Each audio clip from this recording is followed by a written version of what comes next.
Jennifer sat staring at her savings account. $15,000. 18 months of grinding, sacrificing, saying no to everything fun. She felt proud. She felt rich. She checked that balance every morning like it was going to disappear. Meanwhile, she was losing $930 every single year and had no idea. Ever notice how broke people stay broke while rich people keep getting richer? There's a scientific reason, and it all starts at exactly $15,000 in savings. That's the tipping point where the game completely changes and where most people make one catastrophic mistake that costs them hundreds of thousands in lifetime wealth. Before you touch that $15,000, you need to hear this. 3 critical moves separate people stuck in middle class from people achieving actual financial freedom. Move 1 patches the hole everyone ignores. Move 2 goes against everything your HR department told you. Move 3 uses the 60-30-10 rule wealthy people won't explain. Jennifer missed all 3. She's still wondering why nothing changed despite doing everything right. This is the most dangerous moment in your entire financial journey. Let me show you why Jennifer was actually losing money while feeling rich. Move 1, the debt execution strategy. 2 sailors entered a race across the ocean. Both had identical boats, identical provisions, and identical training. The starting gun fired and they took off. The first sailor started rowing immediately, hard, determined, relentless. But within an hour, he noticed water pooling at his feet. His boat had a massive hole below the waterline, so he did what seemed logical. Kept rowing while simultaneously bailing water with a bucket. Row, bail, row, bail. Exhausting, but he was making progress. Sort of. The water kept pouring in no matter how fast he bailed. But he told himself, at least I'm moving forward. The second sailor discovered the same hole on day 1, but instead of rowing, she stopped completely. Spent the entire first day patching that hole, sealing it, reinforcing it, making absolutely certain no water could get in. Her competitor was miles ahead by the time she finished. But then she started rowing. No water coming in, no bailing required, just smooth, efficient, forward motion. Guess who won? The second sailor crossed the finish line 2 days before the first guy, who was still frantically rowing and bailing, exhausted, making minimal progress despite working 10 times harder. Your $15,000 in savings is that boat. Your debt is that hole. And if you think you can build wealth while water is pouring in, you're lying to yourself. Let me reintroduce you to Jennifer because Jennifer's story is probably your story and you just don't realize it yet. Jennifer saved $15,000 over 18 brutal months. Rice and beans, no restaurants, deleted every food delivery app. She was disciplined, she was proud. She checked that savings account balance every morning like it was going to validate her entire existence. That $15,000 sat in a high-yield savings account earning 4% annually, about $600 per year. Not bad, right? Jennifer felt rich. But here's what Jennifer's full financial picture actually looked like. She had a $12,000 car loan at 8% interest. That's costing her $960 per year. She also had a $3,000 credit card balance at 19% interest. That's another $570 per year in interest. Let's do the math Jennifer never did. She's earning $600 yearly from savings. She's paying $960 plus $570 in interest on debt. That's $1,530 per year in interest payments. Her net position, negative $930 annually. Jennifer wasn't building wealth. She was actively, measurably, mathematically losing money every single month while feeling proud of her savings account. Don't be Jennifer. Jennifer is why broke people stay broke despite doing the right things, because she didn't understand that debt is the hole in the boat and no amount of rowing matters when water is pouring in faster than you can bail. Here's the brutal truth about consumer debt. The kind on things that are either going down in value or never had value to begin with. Car loans, credit cards, medical bills from when you thought you could still skateboard at 32. Student loans for philosophy degrees that prepared you for exactly nothing. Every dollar you pay in interest on this stuff is literally evaporating from your future. It's money catching fire in slow motion while you hold the match pretending it's fine because everyone has car payments. Here's the move. Once you hit $15,000, you need to get religious about 2 things simultaneously. First, vow, blood oath if necessary, that you're not taking on new consumer debt. Not for the latest iPhone, not because you deserve a vacation, not even if they offer you 0% financing for the first year. It's a trap. It's always been a trap. It will always be a trap. Stop financing your lifestyle with money you don't have. It's not sophisticated financial engineering, it's just expensive. Second, if you already have bad debt, make a strategic choice. Keep $5,000 to $7,000 as your emergency fund, enough to handle a blown transmission or unexpected medical bill without going back into debt. Then take every remaining dollar and murder that high interest debt with extreme prejudice. I know watching that savings number drop feels terrifying. You work so hard for that 15,000. Seeing it decrease to 7,000 while you pay off debt feels like going backwards. But here's what you're actually doing. You're plugging the hole in the boat. The psychology here is crucial. Paying off an 18% credit card balance isn't spending your savings. It's earning an 18% guaranteed return on your money.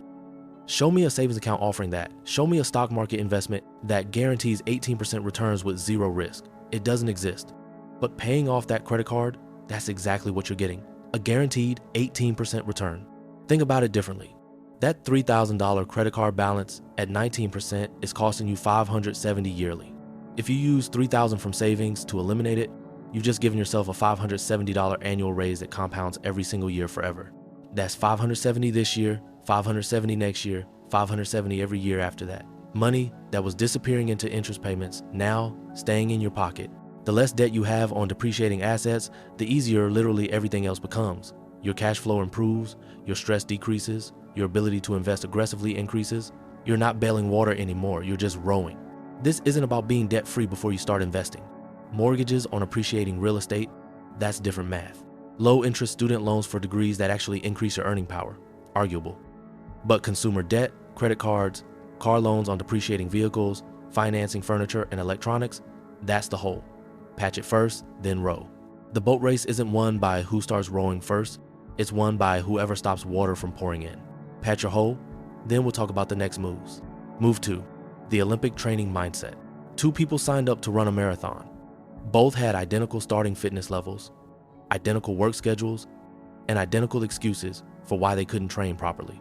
Marcus decided to train by running 2 miles every morning, felt accomplished, told everyone at work he was training for a marathon, posted about it on social media, bought expensive running shoes, read articles about optimal hydration strategies.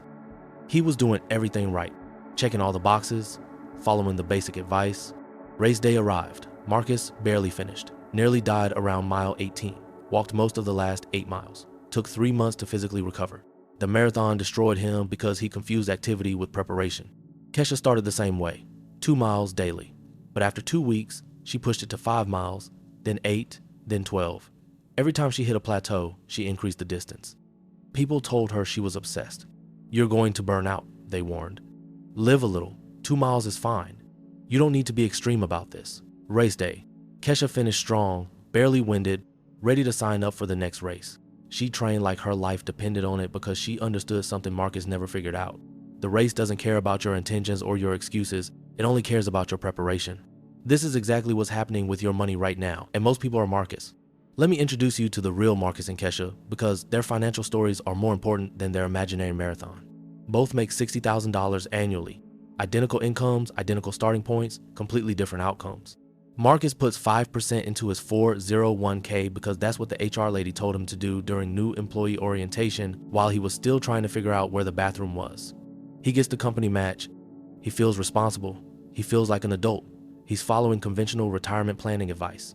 Marcus will retire at 87 if he's lucky and the economy doesn't collapse, but he feels good about himself because he's investing. Then there's Kesha. Kesha makes the exact same $60,000, but Kesha got weird about it. Started at 5% like Marcus, then pushed to 8%, then 10%, then 12%. Every single time she got a raise, instead of upgrading her lifestyle, she upgraded her savings rate. People thought she was crazy. Live a little, they said, while financing furniture they didn't need for apartments they couldn't afford. You only live once, they said, while accumulating consumer debt for experiences they'd forget in 3 months. Money isn't everything, they said, while checking their bank accounts nervously before buying groceries. 5 years later, Kesha has $75,000 invested. Marcus has $18,000. Same income, same time period, 4 times the wealth. Who's crazy? Now here's the uncomfortable truth about building wealth that nobody wants to hear. You cannot control the stock market. You can't predict whether you're getting an 8% return this year or whether the market's going to tank and you'll be eating ramen while watching your portfolio bleed red. Future returns are a complete mystery. Market timing is impossible. The financial future is basically a roulette wheel wrapped in a mystery inside an enigma that nobody understands, despite what they claim on YouTube. But you know what you can control? How much money you're actually putting toward investments. That's it. That's the entire secret to long-term financial success. The only variable you actually control is your contribution rate, not returns, not market timing, not which stocks to pick. Just how much are you consistently investing? Let me ask you something directly, and I need you to answer honestly, not aspirationally. What percentage of your income are you investing right now? Not what you wish you were investing, not what you plan to invest once things settle down, not what you invested last year when you were really on top of things. Right now, today, what actual percentage of your actual income is going into actual investments? Because this single number determines whether you're Marcus or Kesha. And trust me, you want to be Kesha. Most people are investing 3% of their income and genuinely wondering why they're not rich yet. They're getting the company match at work. Congratulations, you've achieved the bare minimum of financial responsibility and thinking they're Warren Buffett. Meanwhile, they're spending $200 monthly on subscriptions they forgot they had, buying $8 lattes because it's just one coffee, financing phones, furniture, and vacations because everyone else is doing it. If your answer is less than 10%, you're not serious yet. You're dabbling, you're pretending, and that's fine. It's your life. Make your choices. But don't be surprised when you're 55 and still can't retire. Don't act shocked when your broke friends are in the exact same financial position you are despite you investing for decades. The math doesn't lie. Compound interest doesn't care about your excuses or your intentions. Here's my challenge for anyone serious about this. Once you have your $15,000 saved and your debt situation handled from move 1, increase your investment rate by 2 to 3%. Just try it for 1 month. See if you even notice the difference. You know what you'll discover? You probably won't miss it. You'll adjust. Your lifestyle will adapt. And suddenly, you're investing 12 or 15% instead of 5%, and your future self is thanking you. Here's the secret about lifestyle inflation that nobody mentions. It's completely optional. When you get a raise, you have 2 choices: spend it or invest it. Most people spend it automatically. They get a $3,000 annual raise and immediately sign up for a $250 monthly car payment. I can afford it now, they say, as if affording something is the same as it being a good financial decision. They upgrade their apartment, buy a new wardrobe, start eating out more, and suddenly that raise has disappeared into thin air with 0 impact on their net worth. It's like it never happened. They're back to feeling broke within 3 months despite earning more money. But what if you did something radical? Take that raise and dump it straight into investments. Your 401k, your Roth IRA, your brokerage account, whatever makes sense for your situation. You wouldn't miss the money because you never had it in the first place. Your lifestyle doesn't change, but your net worth starts doing gymnastics. This is how ordinary people build extraordinary wealth, not through genius stock picks or crypto moonshots or starting the next Amazon, through boring, consistent, aggressive saving that compounds over decades. Control what you can control. Increase your contribution rate. Train like an Olympian. Be Kesha. Move 3. The asset multiplication strategy. 3 farmers inherited land and decided to plant crops. The first farmer looked at his property and thought, I need maximum efficiency. He planted corn across every single acre, wall-to-wall corn, no diversification. Just pure, concentrated corn strategy. This is the most productive crop per acre, he proclaimed. Why would I waste space on anything else? The second farmer took a different approach. He planted corn in one field, wheat in another, beans in a third, and vegetables scattered throughout. His neighbors laughed. You're spreading yourself too thin. Focus, specialize. But he ignored them. The third farmer spent all his time researching optimal crop allocation strategies, attending seminars about agricultural diversification, reading books about farming, never actually planted anything, just talked about planting, had spreadsheets about theoretical yields, 0 actual crops. Then disease hit the corn, wiped out the entire crop in the region. The first farmer lost everything, stood in his empty field wondering how it all went wrong so fast. The second farmer lost his cornfield, but the wheat and beans thrived. His family ate well. The third farmer starved while still discussing his perfectly optimized but completely imaginary farm plan. Most people are either farmer 1 or farmer 3 when it comes to assets. They either put everything into one basket or they never actually build any assets at all. Just talk about building them someday. Remember Jennifer from Move 1? After she paid off her debt and started investing 15% of her income, she thought she figured it out. She was investing. She was building wealth. She cracked the code. But Jennifer made another mistake. One that cost her the chance to retire 10 years early. She stopped at Move 2. Everything went into stock market index funds. When 2022 hit and the market dropped, Jennifer lost sleep every single night watching her portfolio bleed. She'd done everything right according to conventional advice, but she was still vulnerable because all her eggs sat in one basket, and that basket was on fire.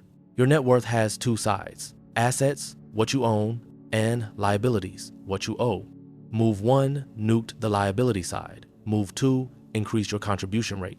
Now we're going to actually build the asset side properly. And no, just dumping everything into an S&P 500 index fund doesn't count as diversification. That's not a strategy. That's just being lazy with extra steps. Here's what most people do. They start investing in the stock market, index funds, ETFs, maybe some individual stocks if they're feeling spicy, and then they just stop. They think they figured it out. I'm investing, I'm building wealth. Sure, Jen, you're also putting all your crops in one field and hoping disease doesn't come. Write this down. 60-30-10, that's 60% stocks, 30% real estate, 10% alternatives. This specific breakdown is how you build wealth that survives market crashes, inflation spikes, and every other financial disaster the economy throws at you. Let me break it down. 60% stocks. This is your growth engine. Index funds, ETFs, the paper assets everyone talks about. When the market is soaring, this portion explodes. This is how you build wealth during good times. But it's only 60% of your portfolio, not 100%. Because when the market tanks, and it will tank eventually, you need the other 40% to keep you sane. 30% real estate. This is beautiful for several reasons. First, it's tangible. It exists in physical space. When your stock portfolio is a sea of red numbers on a screen making you question every life decision, you can drive by your rental property and see it standing there. Solid, real, producing income. Second, it produces cash flow. You can rent it out, collect monthly checks, use that income to offset expenses, or invest even more. This is passive income that shows up whether the stock market is up or down. But here's the real kicker. Real estate is an inflation hedge. When inflation hit 9% in 2022, you know what else went up? Rent prices. Because when everything costs more, landlords can charge more. Your rental income rises with inflation, which means your asset is actively protecting you from the very thing destroying everyone else's purchasing power. But I don't have enough money for real estate. That's a fixable problem, not an actual reason. Start small, house hack. Buy a duplex, live in one unit, rent out the other. Your tenant is literally paying your mortgage while you build equity. Get creative. Look into REITs if you want real estate exposure without being a landlord. Or stay broke because real estate seems too complicated. Your choice. 10% alternatives. Crypto, precious metals, whatever makes sense for your risk tolerance. This is your just in case everything goes sideways insurance policy. When stocks and real estate are both struggling, sometimes alternatives pop off. It's not a huge allocation, just enough to provide some protection against scenarios we can't predict. Here's how this plays out in real life. You've got 60% in stocks, that's your paper wealth growing during bull markets. Then you've got 30% in real estate producing monthly income and hedging inflation, and 10% in alternatives as your chaos insurance. When the stock market drops, you're not panicking because your real estate is holding steady, still producing income. When real estate cools off, your stocks might be soaring. You're playing chess while everyone else is playing checkers and losing. The bottom line, assets give you options. Options are freedom. The more different types of assets you have, the more choices you can make regardless of what the economy does. One type of asset means you're vulnerable to whatever happens to that specific asset class. Multiple types means you're protected no matter what. Most people put 100% into stocks because it's easy and everyone else is doing it. Then they act surprised when market volatility keeps them up at night. Diversification isn't about reducing returns. It's about building a portfolio that can weather any storm while you sleep peacefully. You want to be the farmer with multiple crops, not the one with empty fields, and definitely not the one who just talks about farming. Start researching your 30%. Real estate doesn't buy itself. 3 critical moves at the $15,000 milestone. Not suggestions, non-negotiables separating the middle class stuck from the wealthy rising. Move 1. Patch the boat hole before rowing. Eliminate debt first. Every interest payment is water pouring in while you try to move forward. Move 2. Train like an Olympian, not a casual jogger. Increase the savings rate dramatically. Control what you can control. Contribution rate determines everything. Move 3. Plant multiple crops, not one. The 60-30-10 allocation survives every financial storm. One basket means total vulnerability. Jennifer made all 3 mistakes. Kept savings while hemorrhaging interest, invested the minimum percentage, put everything in stocks. She's still middle class, wondering why nothing changed. 15,000 isn't a destination. It's a graduation from tutorial level. Most people relax here. Get comfortable. Comfort is where dreams die. People who build wealth get hungrier at this point, not satisfied. This week, take 1 move. Execute debt payoff, increase savings by 2%, or research real estate options. Pick one. Do it now. Young you is the only person who can save old you. Old you will be furious if you waste this opportunity. Clock's running. Choose wisely.